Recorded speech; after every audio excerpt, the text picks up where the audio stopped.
Kita berdoa, ya daripada kita mengutuk Iran, Israel, siapa dan sebagainya, lebih baik Indonesia menyerukan, biarlah semua bangsa-bangsa menahan diri, segera mengakhiri peperangan ini, hidup dalam damai. Saya rasa itu seruan yang paling perlu diperdengarkan oleh pemerintah Indonesia hari-hari ini. Setuju saudara? Karena kita cinta perdamaian tentunya. Tetapi perang Harmagedon ini akan mencapai puncaknya ketika Kristus datang kembali. Wahyu 19, dan antikristus akan dilemparkan ke neraka. Yesus akan datang ke bumi untuk mendirikan kerajaan 1000 tahun damai atau kerajaan milenium. Mile artinya 1000 tahun. Dia akan mendarat di Bukit Zaitun dan dia akan menjadi raja atas seluruh bumi. Jadi Yesus setelah akhir perang Harmagedon akan datang ke bumi ini. Dia akan menjadi raja di Palestina. Ibu kotanya adalah Yerusalem. Yerusalem yang ada sekarang. Makanya saya pernah khotbah. Tidak mungkin ada perdamaian di Palestina. Walaupun PBB dan semua negara mengusahakan. Tidak mungkin damai. Mau two state solution atau solusi yang lain. Nggak mungkin damai. Satu-satunya kemungkinan damai. Kalau Yesus datang menjadi raja di Palestina. Kerajaan 1000 tahun akan berdiri tegak di atas muka bumi ini. Kita boleh percaya kepada ahli strategi politik manapun, saya lebih percaya Alkitab. Palestina hanya akan damai kalau Yesus bertahta menjadi raja. Ini mungkin provokatif bagi beberapa orang, tapi saya tidak bicara soal politik, saya bicara tentang apa yang Alkitab katakan tentang keadaan bangsa-bangsa di dunia.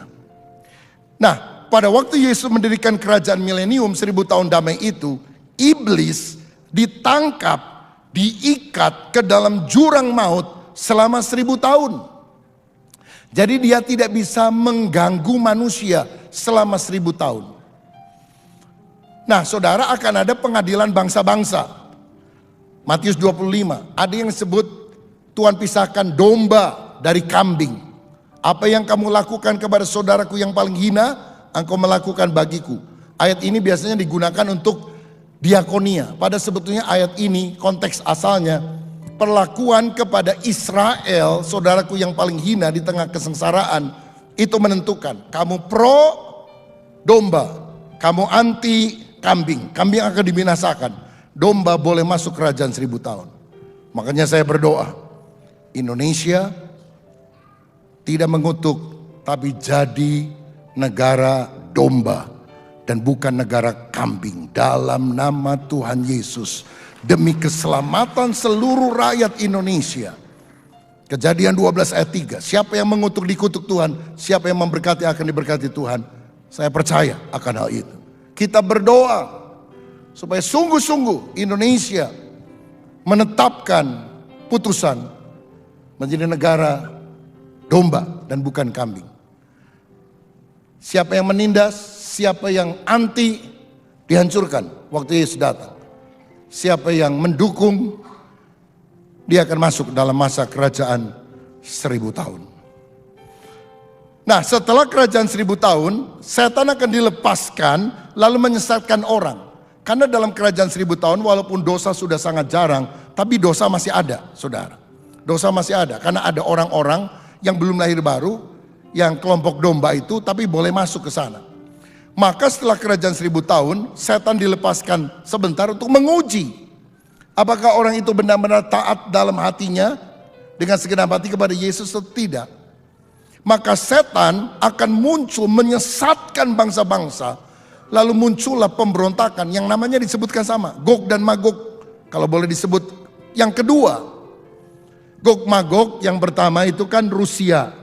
Tapi istilah yang sama digunakan oleh setan dan pengikutnya yang akan menyerbu Yerusalem, disebut Gog Magog 2. Lalu mereka akan dihukum di dalam api neraka. Berikutnya apa yang akan terjadi?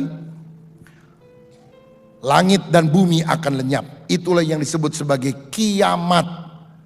Setelah kerajaan 1000 tahun, dunia akan kiamat.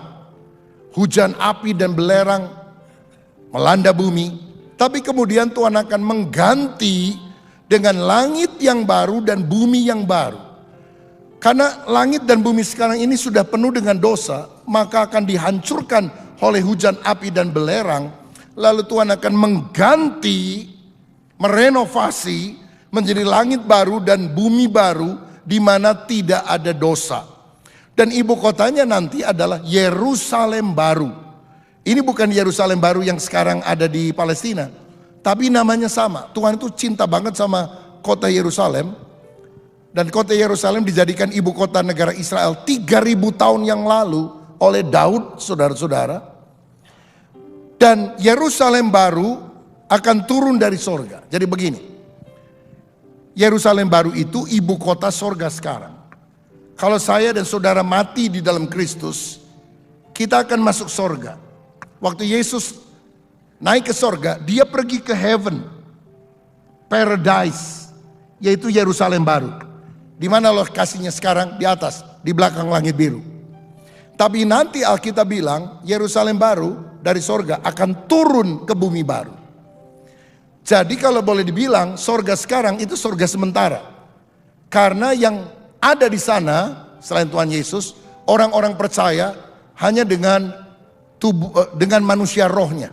Rohnya saja, roh atau jiwanya ada di sana. Tapi nanti waktu turun ke bumi baru, kita diberi tubuh kemuliaan. Maka lengkaplah keselamatan bukan cuma roh dan jiwa, tetapi juga tubuh.